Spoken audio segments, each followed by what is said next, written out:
사랑하는 자들아, 거류민과 나그네 같은 너희를 권하노니 영혼을 거슬러 싸우는 육체의 정욕을 제어하라. 너희가 이방인 중에서 행실을 선하게 가져 너희를 악행한다고 비방하는 자들로 하여금 너희 선한 일을 보고 오시는 날에 하나님께 영광을 돌리게 하려 함이라. 인간의 모든 제도를 주를 위하여 순종하되 혹은 위에 있는 왕이나 혹은 그가 악행하는 자를 징벌하고 선행하는 자를 포상하기 위하여 보낸 총독에게 하라. 곧 선행으로 어리석은 사람들의 무식한 말을 막으시는 것이라. 너희는 자유가 있으나 그 자유로 악을 가리는 데 쓰지 말고 오직 하나님의 종과 같이 하라. 묻 사람을 공경하며 형제를 사랑하며 하나님을 두려워하며 왕을 존대하라. 사환들아, 범사에 두려워함으로 주인들에게 순종하되 선하고 관용하는 자들에게만 아니라 또한 까다로운 자들에게도 그리하라. 부당하게 고난을 받아도 하나님을 생각함으로 슬픔을 참으면 이는 아름다우나 죄가 있어 매를 맞고 참으면 무슨 칭찬이 있으리요. 그러나 선을 행함으로 고난을 받고 참으면 이는 하나님 앞에 아름다우니라. 이를 위하여 너희가 부르심을 받았으니 그리스도도 너희를 위하여 고난을 받으사 너희에게 본을 끼쳐 그 자취를 따라오게 하려 하셨느니라. 그는 죄를 범하지 아니하시고 그 입에 거짓도 없으시며 욕을 당하시되 맞대어 욕하지 아니하시고 고난을 당하시되 위협하지 아니하시고 오직 공의로 심판하시는 이에게 부탁하시며 친히 나무에 달려 그 몸으로 우리 죄를 담당하셨으니 이는 우리 죄에 대하여 죽고 의에 대하여 살게 하려 하심이라. 그가 채찍에 맞음으로 너희는 나음을 얻었나니 너희가 전에는 양과 같이 길을 잃었더니 이제는 너희 영혼의 목자와 감독 되신 이에게 돌아왔느니라. 17살의 운동선수였던 조니 에릭슨 카다라는 이 한 여성이 있었는데 이 사람이 체사피크만이라는 한 바닷가에서 다이빙을 합니다. 운동선수였기 때문에 누구보다도 운동에 자신이 있었고 또 체력과 건강에 자신이 있었던 사람이었는데 그런데 알고 봤더니 수심이 낮은 곳에 다이빙을 했던 것입니다. 그래서 큰 사고가 있었습니다. 그래서 목 아래로는 전신마비가 되는 사건을 경험하게 됩니다. 그래서 그때부터 하나님을 엄청나게 원망합니다. '왜 내가 이런 고통을 받아야 되겠습니까?' 하면서 하나님을 원망하고 살다가 어느 날 갑자기 이제 하나님의 말씀을 듣기 시작합니다. 그리고 나서 하나님을 원망하는 것이 아니라 오히려 이제 새로운 삶을 살아갈 수 있도록 이제 자기 자신을 만들어 갑니다. 그래서 입으로 그림을 그리는 법을 배웠고 그리고 또 장애인들을 후원할 수 있도록 그렇게 후원 모임도 그렇게 만들어서 활동을 하고 있습니다. 무엇이 이 사람을 이렇게 변화하게 만들었습니까? 그것은 바로 하나님의 말씀을 다시 발견했기 때문입니다. 무엇보다도 이 여인에게 있어서 부활 사건, 예수님의 부활 사건은 다시 일어날 수 있는 힘을 얻게 하였습니다. 그래서 십자가에 달리신 예수 그리스도를 생각하면서 위로와 소망을 갖게 되었던 것이죠. 자, 그리고 어떻게 내가 살아가야 될지도 그 여인이 말씀을 통하여서 발견했다고 합니다. 자, 오늘 우리가 전체 읽지는 않았지만 오늘 우리가 함께 나눌 말씀은 11절부터 마지막 25절까지의 내용입니다. 여기에서는 하나님의 백성이 어떻게 살아가야 할지를 기록하고 있습니다. 그래서 우리가 이 말씀을 통하여서 이 땅에서 어떠한 모습으로 살아가야 될지를 발견하고 그 모습대로 순종하면서 하나님 뜻대로 살아가시길 간절히 소망합니다. 자, 우리에게 필요한 것은 복음을 전하는 생활을 우리가 먼저 해야 됩니다. 복음을 받았다면 또 예수 그리스도의 그 은혜를 경험했다면 다른 사람들에게, 믿지 않는 사람들에게 복음을 전할 수 있도록 해야 할 것입니다. 전주에 가면 화산동이라는 곳이 있습니다. 여기에 외국인 묘지가 있는데 그곳에서는 한국에 파송되어서 최초로 순교하였던 여자 선교사의 기념비가 있습니다. 그 여인의 이름은 데이비스라는 사람입니다. 1896년 이 여인이 군산에서 사역을 시작을 했습니다. 그래서 아이들과 부녀자들을 대상으로서 복음을 전하였습니다. 그러다가 전주에서 사역하고 있던 해리슨이라는 남자 선교사와 만나서 결혼을 합니다. 이 부부가 이제 전주에서 사역을 하는데 전주의 서문이라는 곳이 있는데 거기 밖에서 약방에 오는 환자들을 케어해주고 그리고 선교를 했습니다. 이 데이비스 여자 선교사를 파송했던 선교 기관에서 병원을 세우기로 결정을 합니다. 그래서 병원을 짓고 또 의사를 파송합니다. 자, 그래서 세워진 병원이 우리가 잘 아는 전주 예수병원입니다.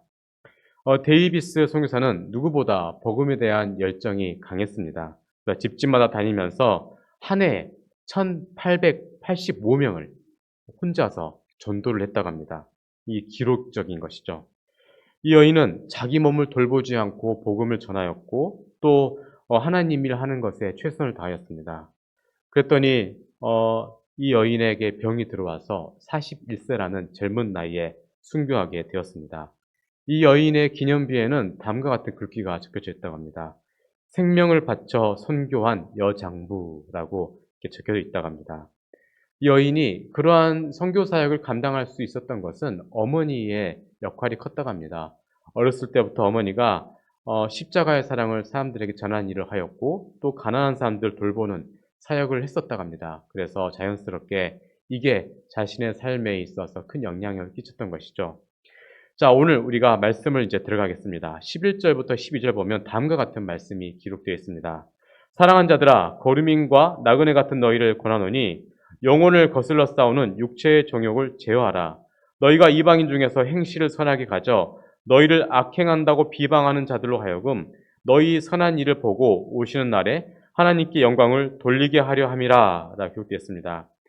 복음을 전하는 전도자의 삶은 어떠한가에 대해서 기록하고 있는 것입니다. 먼저는 나그네와 같은 삶을 살아야 될 것이고 또 외국인 같은 그러한 삶을 살아야 된다라고 오늘 본문에서는 말씀하고 있습니다. 특별히 나그네 그리고 행인 이 삶에 대해서 말씀하고 있는데 히브리서 11장에서는 그러한 모습에 대해서 더 자세히 기록하고 있습니다. 나그네는 무엇이고 또 행인은 무엇인가? 네, 여기에 대해서 히브리서 11장에서는 믿음의 조상 아브라함에 대해서 이야기를 합니다. 그러면서 이 아브라함으로부터 시작된 그 신앙의 삶을 우리가 살아가야 되는데 아브라함도 나그네와 행인과 같은 그러한 잠시 살다가 가는 인생을 살았다라고 기록하고 있습니다. 그래서 제가 좀 긴 내용인데 읽겠습니다. 히브리서 11장 8에서 13절까지인데 믿음으로 아브라함은 부르심을 받았을 때 순종하여 장래의 유업으로 받을 땅에 나아갈세 갈 바를 알지 못하고 나아갔으며 믿음으로 그가 이방의 땅이 있는 것 같이 약속의 땅에 거류하여 동일한 약속을 유업으로 함께 받은 이삭 및 야곱과 더불어 장막에 거하였으니 이는 그가 하나님이 계획하시고 지으실 터가 있는 성을 바랐음이 믿음으로 사라 자신도 나이가 많아 단산하였으나 잉태할 수 있는 힘을 얻었으니 이는 약속하신 이를 미쁘신 줄 알았음이라.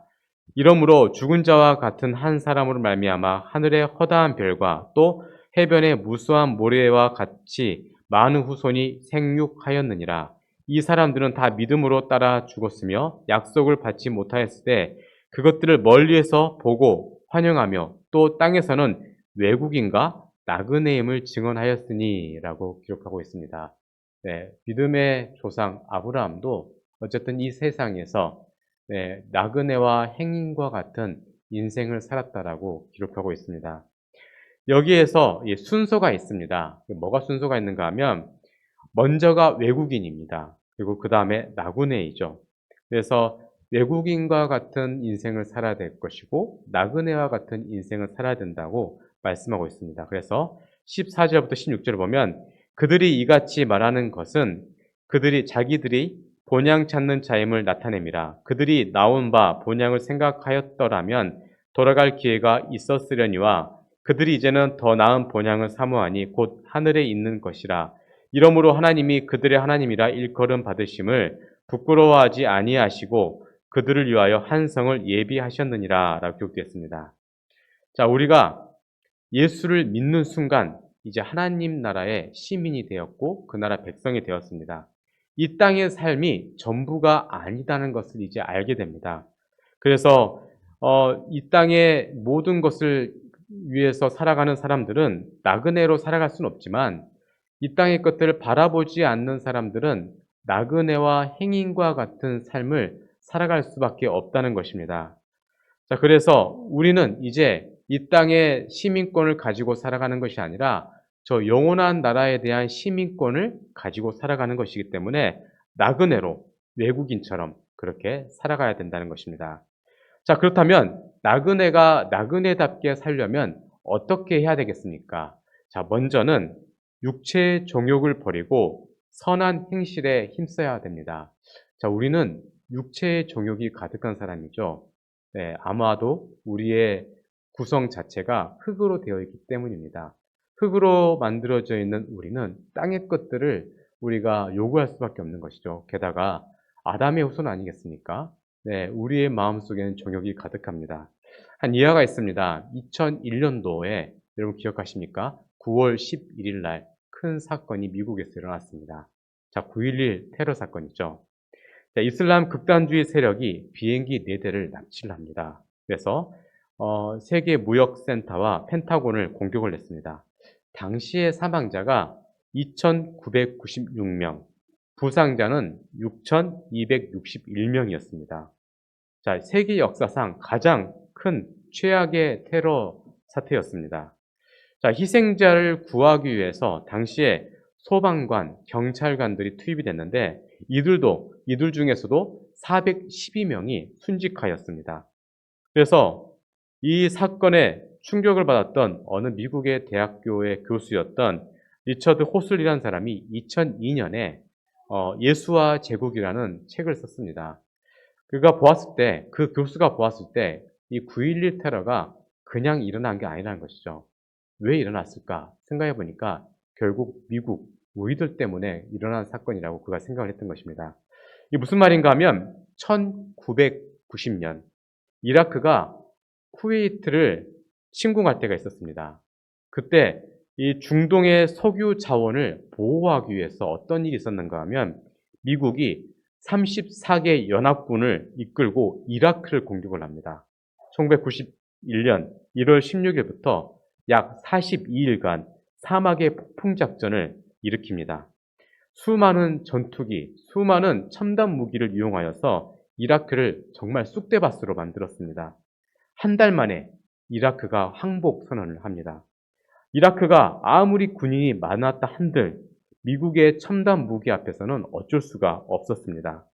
이 전쟁의 결과로 어떤 일이 있었는가 하면 미국은 안정적으로 기름을 중동에서부터 수입할 수가 있었습니다. 결국 이 모든 사건은 미국의 욕심 때문에 일어난 것이라고 이 교수가 판단한 것이죠. 맞습니다. 누가 봐도 이거는 그냥 일어난 사건은 아니었습니다. 자, 그런데 그런 말 있죠. 내가 하면 로맨스고 남이 하면 불륜이다. 이런 말이 항상 있죠. 미국이 2차 대전에 일어나기 직전에 당시에 태평양 전쟁을 일으켰던 일본 보고 이런 말을 했습니다. 참 너희들은 잔인하다. 어떻게 그렇게 옆에 있는 나라 한국과 그리고 또 중국을 그렇게 학살을 하면서 사람들을 잔인하게 죽이냐 하면서 그렇게 욕을 했습니다. 근데 어떤 일이 일어난지 잘 아시지 않습니까? 정작 자기들은 히로시마와 나가사키에 원자폭탄을 떨어뜨립니다. 왜 떨어뜨린지 아십니까? 원자폭탄이 잘 작동하는지 작동하지 않는지 실험하기 위해서 두 곳에 떨어뜨렸던 것이죠. 결국 78만 명의 양민이 학살당했습니다. 미국은 정말 심각한 나라입니다. 자, 이게 바로 우리 인간의 모습이죠. 네, 한 개인의 문제도 그렇습니다. 남들이 하면 잘못됐다 하지만 정작 자신이 잘못을 저질렀을 때는 이거는 그럴 수 있지 않느냐. 이게 바로 정욕을 가진 우리 인간의 모습입니다. 11절에 보면 영혼을 거슬러 싸우는 육체의 정욕을 제어하라 라고 오늘 본문에서는 기록하고 있습니다. 자, 우리 속에는 우리 영혼의 거룩한 욕망을 대적하고 있는 썩은 욕망이 있다는 것입니다. 이 부패한 욕망, 썩은 욕망을 다스려서 우리의 영혼이 찾고 있는 그 거룩한 본향을 향하여서 우리가 나아갈 수 있어야 됩니다. 이것들을 정욕을 제어할 수 있어야 하나님 나라를 향하여 걸어갈 수가 있다는 것입니다. 그러한 모습 가운데 우리가 이 땅 가운데서 나그네와 같은 삶, 외국인과 같은 삶을 살아가야 될 것입니다. 우리의 안에 있는 그러한 내적인 욕망을 다스리고 마땅히 버려야 될 것들은 버리면서 그 영광의 모습을 바라보면서 하나님 나라를 바라보면서 한 걸음 한 걸음 우리가 걸어 나가야 된다는 것입니다. 여기에 우리 그리스도인들의 성패가, 그러니까 그리스도인들의 삶의 성패가 달려 있는 것입니다. 12절은 이렇게 기록되어 있습니다. 너희가 이방인 중에서 행실을 선하게 가져라고 기록하고 있습니다. 선한이라는 말은 보기 좋다, 가치가 있다, 덕스럽다라는 말입니다. 그러니까 이방인들이 내 삶을 보고 있다고 생각하면 우리가 그것을 생각해서라도 우리의 모습이 덕스럽고 보기 좋고 그리고 가치 있는 삶을 살아갈 수가 있습니다. 그래, 내가 좀 누가 날 이렇게 보면 내가 조심해야지. 뭐 그런 모습이 있어야 된다는 것이죠. 혹시라도 내가 어떠한 모습 때문에 다른 사람들이 예수 믿는 사람들 왜 저러나 라고 하면 안 된다는 것이죠. 그래서 그 사람들이 나를 지켜보고 있다고 생각하면서 그렇게 우리가 생각하면서 조심스럽게 살아가야 되는 것입니다. 자, 다음으로 하나님께 영광 돌리는 삶을 우리가 살아가야 됩니다. 믿지 않는 사람들 사이에서 우리가 구별된 삶을 살아가야 되지 않겠습니까? 그 사람들이, 안 믿는 사람들이 우리를 지켜보고 있는데 우리가 사는 모습을 보고 그 사람들이 예수를 믿을 수도 있는 것입니다. 예수 믿는 사람 보니까 참 다르더라. 예수 믿는 사람 보니까 저게 바로 진짜 인생이지 라고 느껴질 만큼 우리가 인생을 살아가야 할 것입니다. 만약 그렇지 않는다면 거봐, 뭐 믿는 사람이나 안 믿는 사람은 똑같은데 굳이 교회 다닐 필요 없겠다. 오히려 내가 더 나을 수도 있겠다 하면 안 된다는 것이죠. 그래서 안 믿는 사람들이 예수를 믿을 수 있도록 내 삶에 있어서 그러한 정말 선하고 덕스럽고 보기 좋은 모습이 있어야 된다는 것입니다. 여러분, 안 믿는 사람들은 자기들이 실수하면 그래, 이건 그냥 실수라고 생각을 합니다. 그런데 예수 믿는 우리들이 실수를 하면 예수 믿는 사람이 저런다. 예수 믿는 사람들이 더 독하다라고 말을 할 때가 있습니다.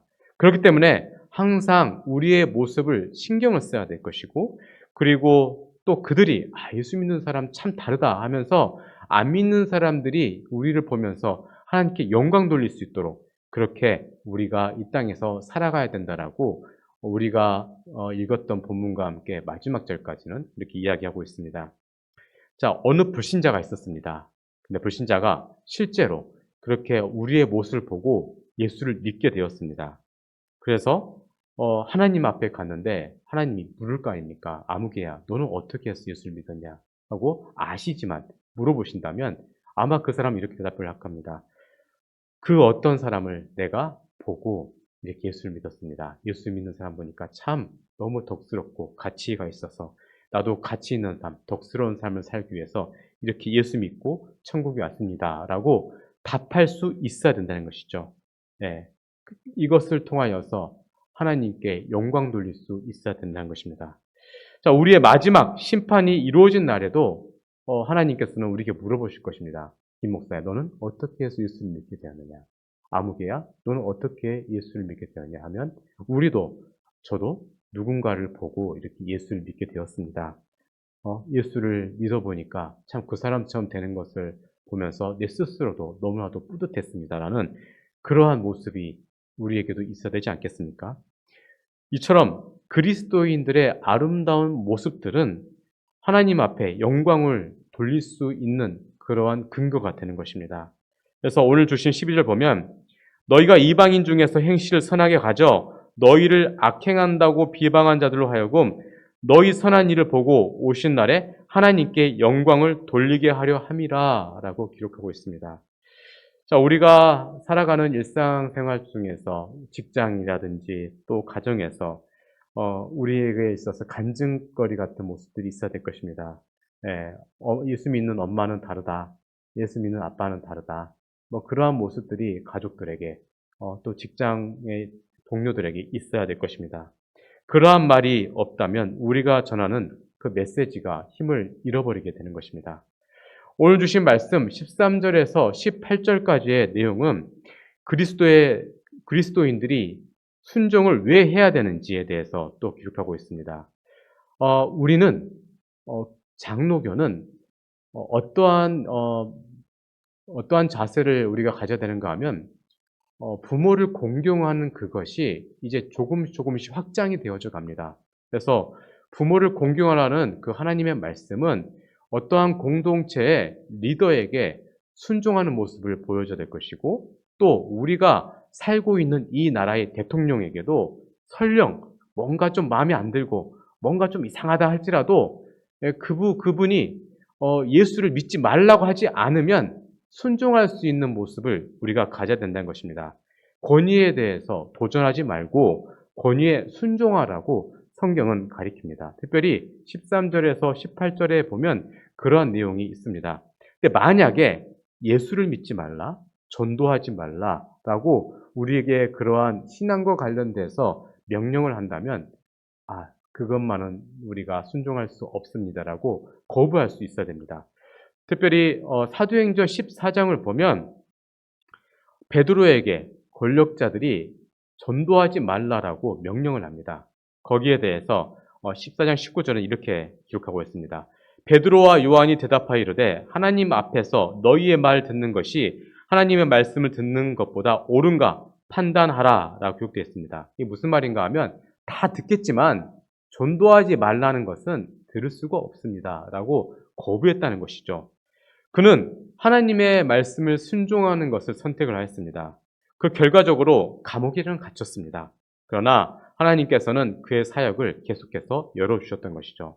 이처럼 사람에게 순종하는 것이 하나님에 대해 불순종하는 것이 될 때는 언제나 그 더 위에 계신 분, 하나님께 순종하는 모습을 가져야 될 것입니다. 그리고 그렇게 하기 위해서는 우리는 때로는 지도자들이나 자들이나 권력자들에게 이거는 신앙에 걸려서 할 수가 없습니다라고 그렇게 안 됩니다라고 말할 수 있는 용기가 우리에게 필요한 것입니다. 그러면서도 세상의 제도, 세상에 있는 이 체계는 무너뜨리지 말고 순종을 하라라고 말씀합니다. 자, 베드로, 그는 감옥에 수감되는 판결을 받았습니다. 그리고 거기에 순종하였고 들어갔습니다.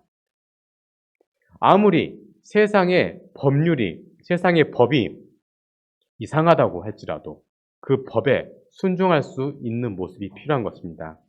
자, 우리 가정도 마찬가지입니다.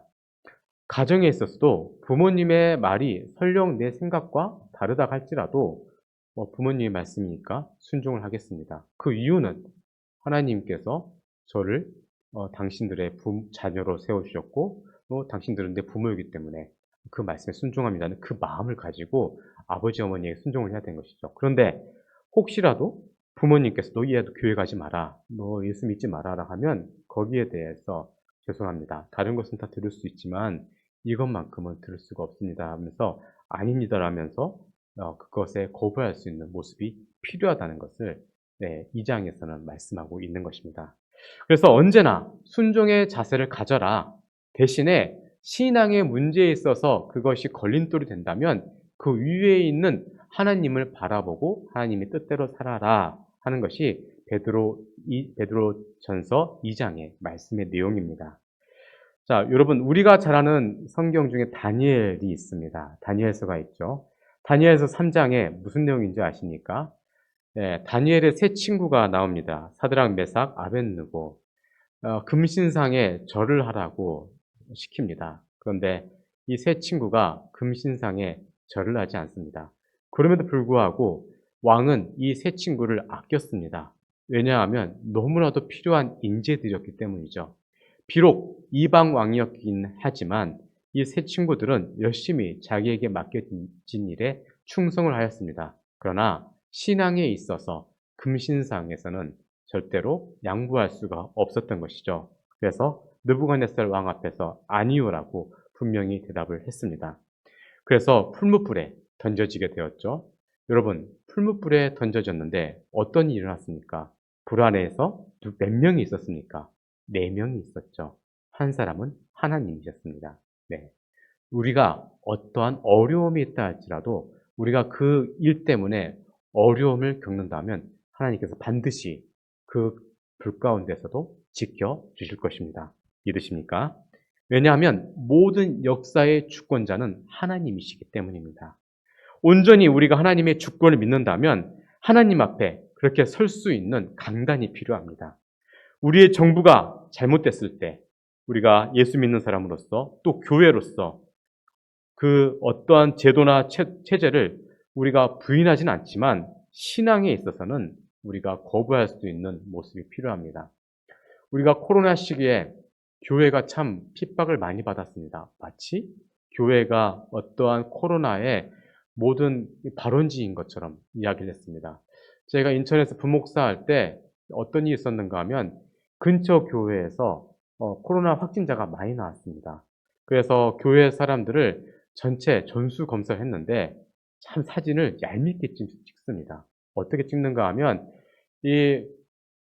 거리를 두고 이렇게 사람들이 성도들이 앉아 있었습니다.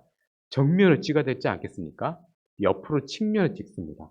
측면 찍으면 어떻게 되는지 아시죠? 머리가 다 따닥따닥 붙어 있는 것처럼 보입니다. 마치 방역수칙을 안 지키는 것처럼. 세상은 이렇게 우리를 곤란하게 만듭니다. 그럼에도 불구하고 우리는 세상에 순종할 수 있어야 됩니다. 왜냐하면 세상의 제도는 하나님이 만드신 것이기 때문입니다. 자, 그러한 내용을 베드로전서 2장에서 이야기하고 있습니다. 직장에서도 우리가 그러한 모습이 필요합니다. 18절을 보면 사환들아 범사에 두려워함으로 주인들에게 순종하라. 여러분 이 베드로전서가 기록될 시기는 로마 시기였습니다. 로마 시대 때 노예나 또 어떠한 함께 일하는 사람들은 사람 대접을 하지 못했습니다. 그럼에도 불구하고 예수 믿는 사람들은 그 상전에게 순종할 수 있는 모습이 필요하다고 가르칩니다.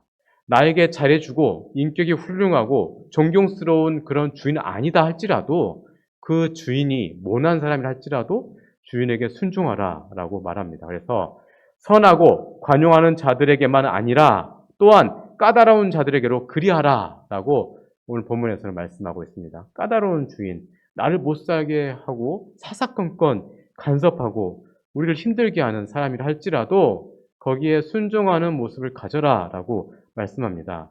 이 말은 네가 쫓겨날까 봐 두려워해서 그것이 아니라 실제로 하나님 믿는다면 그러한 권위에 복종하는 모습이 필요하다라고 하는 것입니다. 예수 믿는 사람은 자신이 몸담고 있는 사회, 그 공동체에서 모범적인 시민과 공동체원이 되어야 된다는 것입니다. 자, 우리가 이 세상을 살다 보면 때때로는 부당한 경험을 할 때가 있습니다. 그래서 20절 보면 죄가 있어 매를 맞고 참으면 무슨 칭찬이 있으리요? 그러나 선을 행함으로 고난을 받고 참으면 이는 하나님 앞에 아름다우니라 라고 기록되고 있습니다. 무슨 말입니까? 어떤 고난이 있으면 우리가 인내하라는 것입니다. 네.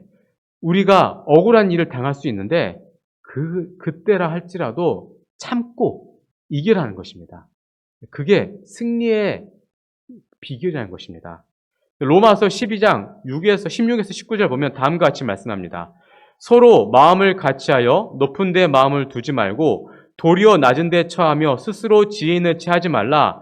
아무에게도 악을 악으로 갚지 말고 모든 사람 앞에서 선한 일을 도모하라. 할 수 있거든 너희로서는 모든 사람과 더불어 화목하라. 내 사랑한 자들아 너희가 친히 원수를 갚지 말고 하나님의 진노하심에 맡기라. 기록되었을 때 원수 갚는 것이 내게 있으니 내가 갚으리라고 주께서 말씀하시니라 라고 기록되었습니다. 자, 여러분 우리가 억울한 일을 당할 때 내가 어떤 일에 있어서 심판자가 되어서는 안 됩니다. 심판자는 오직 하나님 한 분이십니다.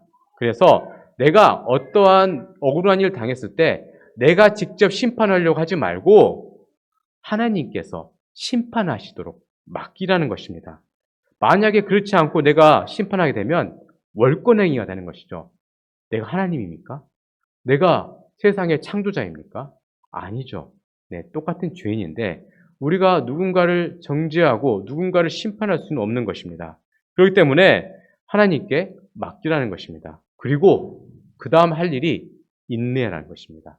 기다리면 하나님께서 때가 되었을 때 다 해결해 주시는 것입니다. 이때 우리는 그리스도를 본받아야 됩니다. 중요한 말입니다. 어렵고 힘든 일이 있을 때 누구를 봐야 되겠습니까? 예수님을 바라봅시다. 자, 21절 보면 이를 위하여 너희가 부르심을 받았으니 그리스도도 너희를 위하여 고난을 받으사 너희에게 본을 끼쳐 그 자취를 따라오게 하려 하셨느니라 라고 기록되어 있습니다. 예수님을 본받고 살라는 것입니다. 여러분, 자녀를 키워보면 아이들이 부모의 모습을 따라합니다. 그것도 아십니까? 애들 목소리가 나올 때 아이들은 부모의 목소리도 따라서 합니다. 그래서 부모가 허스키 목소리면 아이들도 그것을 따라서 그렇게 하려고 한다고 합니다. 자, 우리가 하나님의 자녀라면 마땅히 하나님을 따라서 본받아서 그렇게 살아가야 할 것입니다. 예수님도 부당한 고난을 당하셨습니다. 그러므로 주님은 부당하게 고난당한 그 사정을 잘 아십니다. 과부의 사정은 과부가 잘 아는 것처럼 예수님은 우리가 부당한 일들을 경험하는 것에 대해서 너무나도 잘 알고 계십니다. 자, 그때 우리는 그 고난을 당할 때 주님과 더욱더 가까워지게 됩니다. 여러분, 그 시편에 나오는 양들이 사망의 음침한 골짜기로 다닐 때 바로 그때 양과 목자는 그 어떠한 때보다 가까이 있습니다. 더 가까이 지켜보고 있고 더 가까이 함께하고 있어서 야생의 무리들이 오면 바로 그것을 지켜주는 것이죠. 마찬가지로 우리가 고난당할 때 주님께서 가장 가까이 계시고 우리를 도와주시고 보호해 주십니다. 이러한 사실을 믿는다면 우리가 이러한 인생을 살아갈 수가 있습니다. 이 세상에 나 혼자 살아간다면 얼마나 삶이 퍽퍽하겠습니까? 아무도 나를 몰라주겠다라고 생각할 수 있겠지만 예수 믿은 이후에는 주님이 나를 알아주시겠지라고 생각하면 이겨낼 수가 있는 것입니다. 그래서 22절에 이렇게 말씀합니다. 그는 죄를 범하지 아니하고 그 입에 거짓이 없으시며 라고 기록되어 있죠. 그러니까 죄를 범하지 않으신 주님, 그 입에 거짓이 없으셨던 주님처럼 우리도 억울하고 고난당할 때 거기에 대해서 우리도 그 입술을 조심하여서 범죄하지 않도록 해야 될 것입니다. 한 사람만 범죄하면 되는 겁니다. 우리가 범죄할 필요 없는 것이죠. 우리가 그것에 어떤 범죄함을 당했을 때 그러면 나도 가만히 있으면 안 되겠지 하는 게 아니라 그 상대방이 공격하면 기도해주고 우리는 우리의 시간을 보내면 되는 것입니다. 때가 되면 모든 고난을 당하셨던 예수님, 우리의 모범이 되셨던 예수님께서 다 문제를 해결해 주실 것입니다. 우리 예수님은 억울하게 고난당한 일을 당하셨음에도 불구하고 그 입술에 거짓이 없으셨습니다. 이사야서 53장 7절 보면 다음 같은 말씀이 기록되어 있습니다. 그가 곤욕을 당하여 괴로울 때에도 그의 입을 열지 아니하였으며 마치 도수장으로 끌려가는 어린 양과 털 깎는 자 앞에서 잠잠한 양같이 그의 입을 열지 아니하였도다 라고 말씀합니다. 오해받고 괴로운 일을 당할 때 최고로 할 수 있는 말이 무엇입니까? 할 수 있는 일이 무엇입니까? 입을 다무는 것입니다. 예수님의 침묵처럼 우리 입술을 다물고 있으면 억울한 일을 먼저 당하셨던 주님께서 그 모든 것들을 해결해 주십니다. 우리는 우리의 길을 걸어가는 것이죠. 주님의 침묵, 그 아무 말씀 하시지 않으심을 우리가 바라보고 있으면 입에 거짓이 없고 실수가 없는 것입니다. 자, 오늘 주신 말씀 마지막 절까지인데요. 23절 보면 욕을 당하시되 맞대어 욕하지 아니하시고 고난을 당하시되 위협하지 아니하시고 오직 공의로 심판하시는 이에게 부탁하시며 라고 기록되었습니다. 주님도 억울한 일을 당하셨지만 욕하지 않으셨고 공의로 심판하시는 그 아버지 하나님께 부탁하였습니다. 그러므로 우리도 그러한 주님을 본받아서 하나님께 모든 것을 맡겨야 되는 것입니다. 마지막으로 예수님은 억울하게 고난당하는 받는 중에서도 자신의 유익을 아니라 상대방의 유익을 위하여 이웃의 유익을 위하여 그리고 죽어가는 사람들의 유익을 위하여 기도하셨다는 것입니다. 오늘 주신 24절, 25절 우리가 함께 읽겠습니다. 자, 시작. 친히 나무에 달려 그 몸으로 우리 죄를 담당하셨으니 이는 우리로 죄에 대하여 죽고 의에 대하여 살게 하려 하심이라. 그가 채찍에 맞음으로 너희는 나음을 얻었나니 너희가 전에는 양과 같이 길을 잃었더니 이제는 너희 영혼의 목자와 감독 되신 이에게 돌아왔느니라. 아멘. 예수님은 자신이 억울한 일, 고난당한 일이 있을 때도 우리에게 생명을 주시고자 하셨습니다. 우리를 살리시고자, 치료하시고자 하셨습니다. 그리고 마침내 그분의 고난을 통하여서 우리가 생명을 얻게 되었습니다. 이제 우리도 어떠한 수모를 당하든지 계속해서 하나님이 사랑하시는 그 영혼들을 사랑하고 목자 되신 주님께 돌아갈 수 있도록 우리가 기도하고 우리의 길을 꾸준히 걸어가야 할 것입니다. 여러분, 한 주의 삶 가운데 어떠한 어려움, 고난당함이 있다 할지라도 주님을 본받읍시다. 그리고 믿음의 길을 갑시다. 그리고 우리를 핍박한 자를 위해서 기도합시다. 그리하면 때가 되면 모든 것을 하나님께서 해결해 주실 것입니다. 진리는 승리하게 되어 있습니다. 기도하겠습니다. 하나님, 이제 우리가 하나님 나라의 시민이 되었고 상속자가 되었습니다. 육체의 정욕을 버리고 선한 행실을 하게 하시고 하나님께 영광 돌리게 하시며 우리의 선한 모습을 통하여서 믿지 않는 많은 사람들이 주께 돌아오게 하옵소서. 하나님께서 우리의 삶 가운데 역사하셔서 모든 위기에서 건져내 주시고 심판자가 되어 주시옵소서. 억울한 자가 구원받게 하시고 악인들이 무너지는 일이 있게 하여 주시옵소서. 감사드리며 예수님 이름으로 기도드렸습니다. 아멘.